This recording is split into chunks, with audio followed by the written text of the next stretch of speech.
Uphold Review 2025 Pros and Cons Detailed Overview. You won't believe how many people jump into crypto without understanding their platform.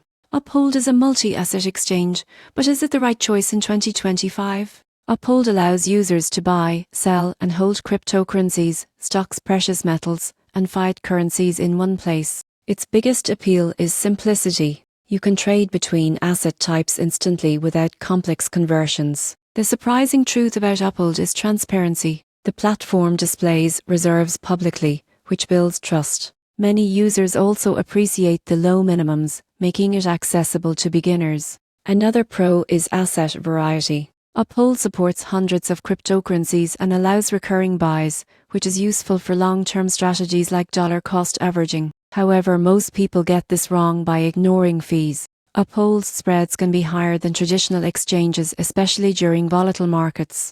Advanced traders may find this costly. Another downside is limited advanced tools. While great for beginners, experienced traders may miss deep charting or complex order types. In conclusion, Uphold is ideal for users who want convenience and diversification in one platform. If simplicity matters more than ultra-low fees, Uphold remains a solid option in 2025.